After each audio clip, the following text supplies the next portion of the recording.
As I drive across the Koppal landscape, I marvel at its stark and naked beauty.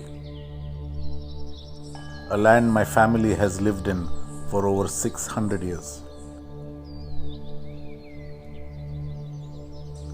The oldest geological formation in the Indian subcontinent. This is the Deccan.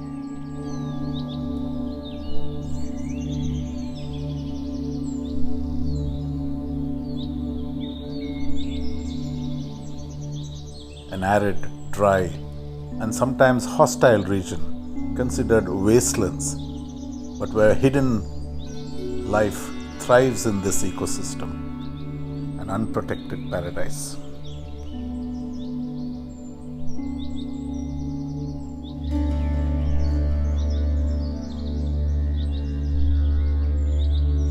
I wonder and ponder about the future of these once vast expanses of open grasslands that have today almost completely disappeared.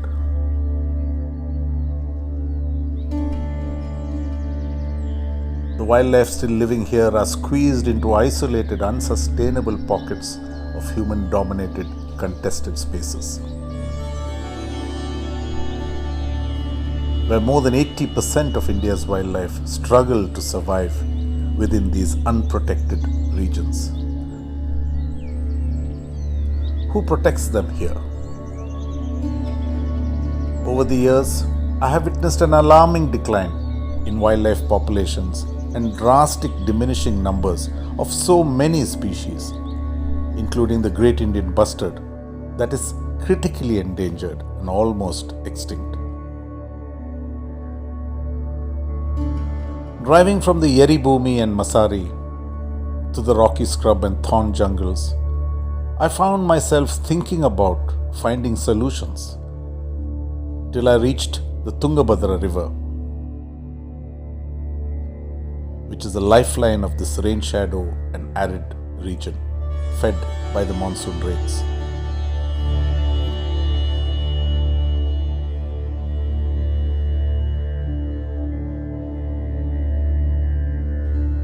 My mind was disturbed. What could be the solution? Something had to be done to tackle this serious issue that threatened the future of our flora and fauna. Our rare, endangered, and threatened species, whose list seemed to be only getting longer and longer year by year.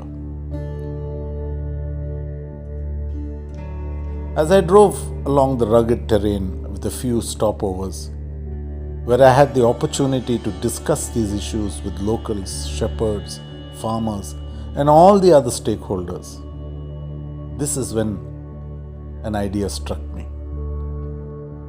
How could I have been so blinded to the answer that had been in front of my eyes all along? It is the people. Yes, community-driven conservation and a people's movement was the only answer.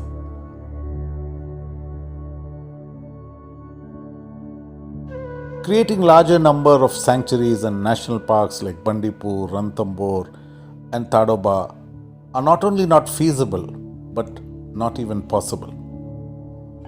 Creating microhabitats is the answer.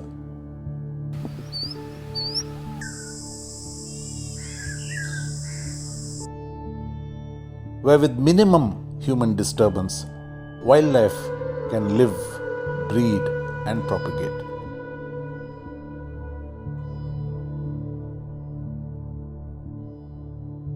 As a next step, I began searching for these remaining isolated patches of land, where nature and wildlife could rejuvenate and revive. The last hope for wildlife to breed and find undisturbed homes. Sometimes the most complicated problems have simple solutions. Water holes, tanks, wetlands, scrub, rocky jungles, stream beds, and even small patches of grass undisturbed and with minimal human interference. This was all that we need to preserve and protect our wildlife and coexist with nature.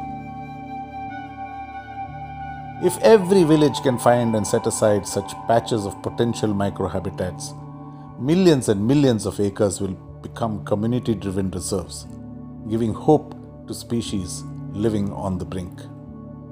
My team and I decided to engage locals as stakeholders and strategic partners to create these microhabitats,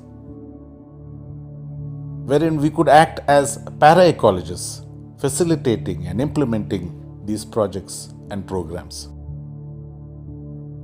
Anti-poaching drives, education and awareness programs, roadkill signages, painting of bus shelters, and finding ways to coexist in these remaining contested spaces.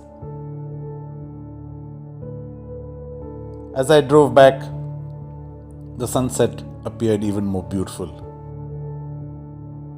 because I had found a solution which, when implemented not only here but everywhere, would make every sunrise in future echo with the calls of God's myriad creations, a beautiful world, a natural world, a vibrant world with teeming wildlife.